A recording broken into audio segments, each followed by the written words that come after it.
Go away, John. Go away. You won't get anything. The seller of a small rural shop leaned on both hands on a mop and breathed heavily. And don't trample all over my floor. Can't you see how much dirt you brought in? I'm already washing the floors, and I'm closing up now. Meg, what are you making a fuss about? An already older man in wet, dirty clothes and with long tangled hair poured a handful of change onto the counter. That's just enough for a bottle here. Give it to me. I don't need anything else. Have you heard of the law? I can't sell alcohol at night. Meg didn't give in. But there are still 7 minutes of allowed time. John pointed to the clock on the wall with his eyes. Oh, John. Meg suddenly gave up. You're putting me in a tight spot. Well, okay. She quickly counted the change and snorted, reaching for the bottle. Where'd you get the money? Did you find a stash or something? No, shrugged John. Kind people gave it to me. They had a wheel puncture on the road today and I helped them, so they thanked me. Ah, said Meg, and I thought you were begging near the church. Look how dirty and sticky your change is. Money is money, John said indifferently, taking his purchase and leaving the store. Oh, you rascal, grumbled Meg, wiping the floor behind him. You brought so much dirt in, and it's not even too lazy for you to run for a bottle of whiskey in such bad weather. Although, probably, it's terribly cold in his hunter's house. Well, let him drink and warm up. Meg was right. John was a real homeless person and had been living in an abandoned hunter's house for several years. Equipping a couch out of an old sofa he had dragged from the dump, a wooden crate covered with a piece of tattered, checkered tarpaulin served as his table. John had no other place to live, nor did he want anything else. Often the man could be seen on the bridge. He often stood in one place for a long time and watched as the river lazily carried its waves away from him. At such times his memories clouded his gaze, which he could not get rid of. And now, without paying attention to the rain, wind, or late hour, he came to his place and stood, exposing his face to the cold rain, and warm tears flowing from under his closed eyelids, mixed with rain streams, and flowed down, falling into the river. It was such weather then, too, whispered John, and suddenly, loudly, hoarsely sobbed, Forgive me, I'm so guilty, Lord, forgive me for everything. Suddenly, through the noise of the downpour, John heard the sound of an approaching car and screeching brakes, and the grey curtain of rain was torn apart by headlights. The car spun on the road, and as it inevitably approached the bridge, it rushed straight at John. Joy flashed in his eyes. Finally! He managed to think, and even spread his arms, meeting the thundering heap of metal, but at the last moment the car swerved again and hit the metal railing 3 meters away from John and hung over the river. John oriented himself instantly, jumped to the driver's door and carefully opened it. Almost immediately a young woman with a large belly fell into his arms. She was clearly in labour. Help! Help! She moaned. Are you alone? Is anyone else in the car? Alone, said the stranger, but John, having dragged her to a safe distance, still returned to the car and carefully examined it. Indeed, there was no one else there, so John immediately returned to the woman. She screamed sharply and grabbed his hand with one hand and her own stomach with the other. You're in labour, said the astonished John. Why am I so unlucky? The bag, in the car, for delivery, the woman started, but then cut herself off and screamed in pain. John hurried to the car and found the bag the woman had mentioned lying on the floor. When he tried to pick it up, the car rocked and he had to jump aside to avoid injury. He attempted to take the bag through another door, but it wouldn't open. Meanwhile, the woman continued to shout and scream. John decided to return to her and help her instead. He lifted her up, hugged her around the waist, and led her to his abandoned hunter's house. Suddenly they heard a terrible crash behind them. Your car has dived, John told the woman. Good thing you're safe." They walked a little further, but the woman stumbled and almost fell. "I can't do it anymore," she cried. "Call the doctors. Help me." "The doctors won't make it in time," John told her. "Just hold on a little longer, we're almost there." Within a couple of minutes he had laid her on his bed, taken out an old kerosene lamp he sometimes used and lit the wick. He then uncorked a bottle of whiskey and poured it generously on his hands before treating the folding knife he had taken out of his pocket. The woman, when the pain subsided, watched him but didn't understand what he was doing. Without further ado, John approached her and tried to smile gently. "Don't be afraid. I've done this many times." He unbuttoned her shirt and took it off, then ripped her skirt in two. "What are you doing?" the woman gasped in another wave of pain. "You're going to give birth to a baby right now. What's your name?" "Zoe." "Well, hang in there, Zoe. It's already started." "I'm having twins." "Yeah, I've already figured that out by the size of your belly." John stroked the woman's knee gently. Well, calm down. Let's catch a contraction. There, good job." John delivered the first child skillfully, cut the umbilical cord, and hearing the baby cry, quickly wrapped him in his mother's shirt. He then handed him to Zoe. "Hold your firstborn. Press him skin to skin. Just cover him with the shirt on top. Sorry, I have nowhere to put him. And rest a little. In 10 minutes we'll continue." Through the veil of pain, Zoe looked at her unexpected saviour and didn't understand how this strange man knew how to deliver babies. John treated his hands again and turned to her. "Well, let's continue." Zoe nodded, but the second baby didn't cry to announce his birth, and John leaned over him anxiously. Seconds felt like hours, and Zoe couldn't bring herself to ask what happened to her son. She was suffocating with fear, holding her trembling firstborn to her chest, and at that moment she heard a light slap and the cry of the second child. "Your little boy almost suffocated," John said, wrapping him in the torn skirt and also handing him to his mother. "Well, now everything will be fine with him. And now let's finish the delivery process and everything will be fine with you." Tears streamed down Zoe's cheeks, and she couldn't calm down. John efficiently leaned over her and covered her with his jacket. "You rest now and I'll get some help. Don't be afraid, everything will be fine." Zoe was left alone with her babies. She could hear their hearts beating, and now she cried softly, realizing how terrible her situation was. John rushed to the village and knocked on all the gates, shouting, "Help! Call an ambulance!" The curtains stirred behind the windows, but no one rushed to help him. "What's wrong with you people?" said John. Finally, a woman from the farthest house looked out and invited him in. "Just be quiet, please. My child is sick. He's sleeping. Don't wake him up. I'll bring the phone now." A minute later, they called an ambulance, and John explained how to get to the woman in labour. John breathed a sigh of relief and said, "Thank God. Thank you, and sorry for the trouble." He had already reached the gate when the woman caught up with him and handed him her jacket, saying, "Here, please take it. It's my late husband's. And here are some pies. I baked them today." John wanted to refuse, but it was clear that the woman was offering him everything from the bottom of her heart. "What's your name?" he asked. "Marcia, and you?" "I'm John. Well, excuse me again, Marcia. Sorry for the trouble. I have to go. I still have to meet the ambulance." "Yes, of course." She nodded and waved her hand. The ambulance arrived in 15 minutes, and they took Zoe and her babies with them.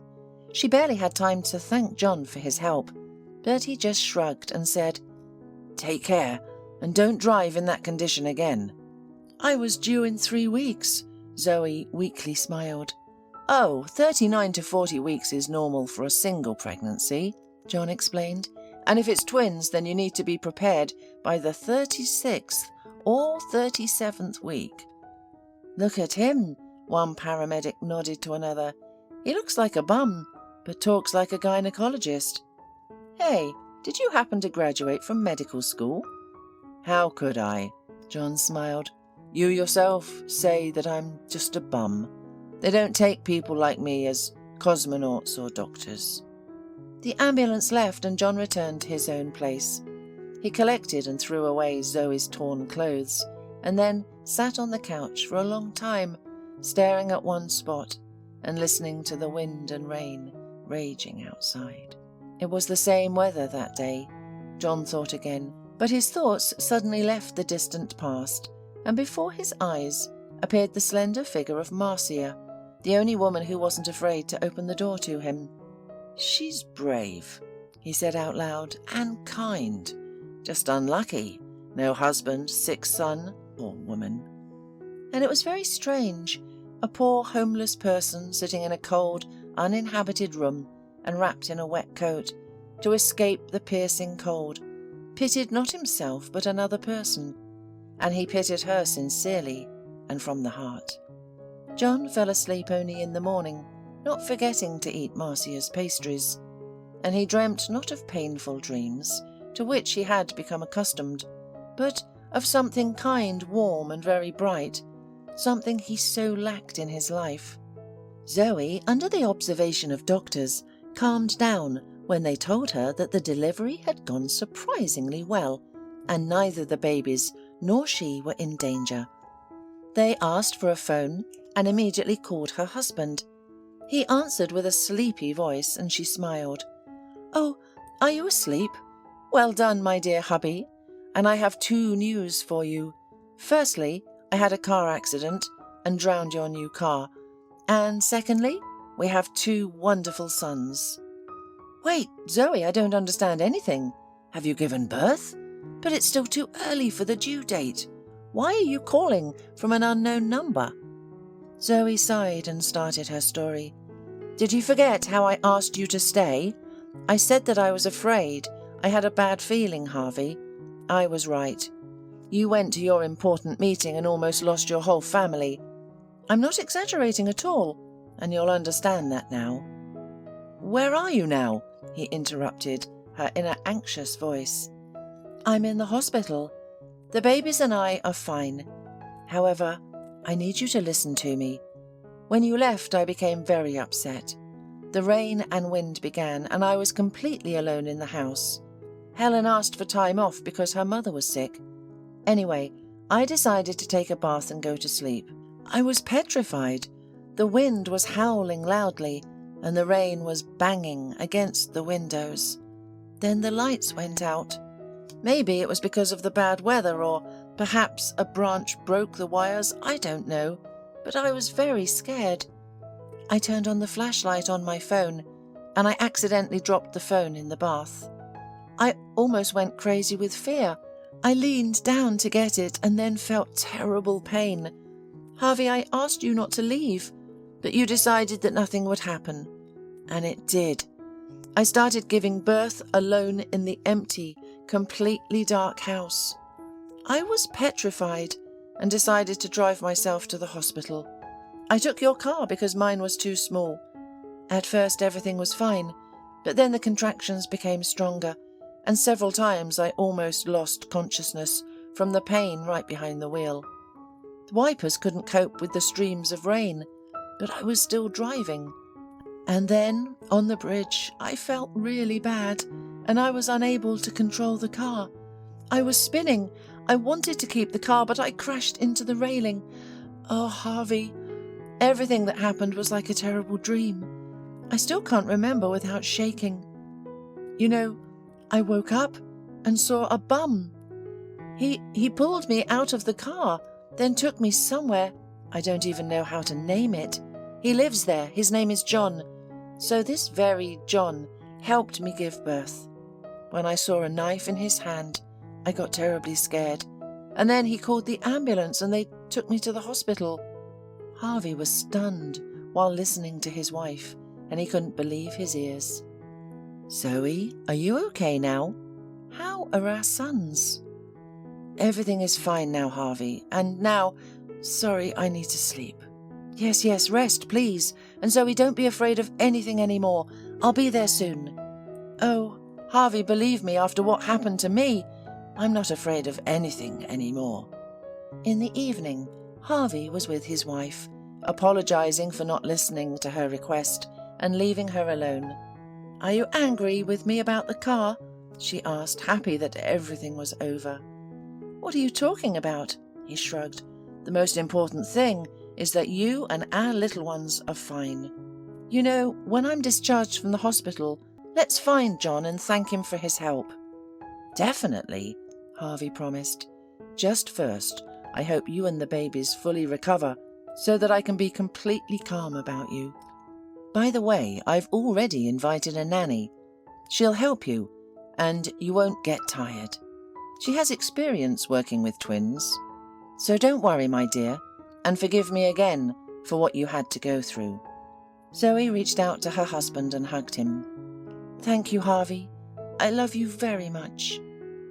A month passed. One evening when Harvey returned from work, Zoe greeted him with a delicious dinner and started a conversation that didn't leave her alone.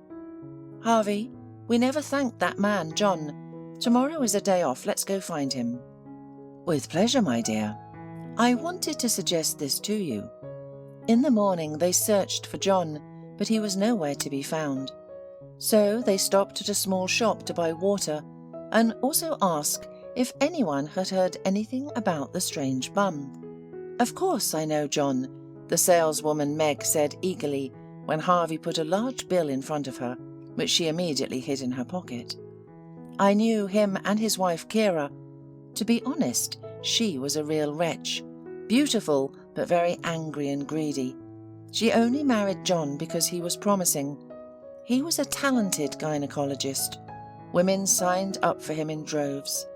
Kira was happy at first, thinking they would be rolling in money, but he never took money or gifts from his patients.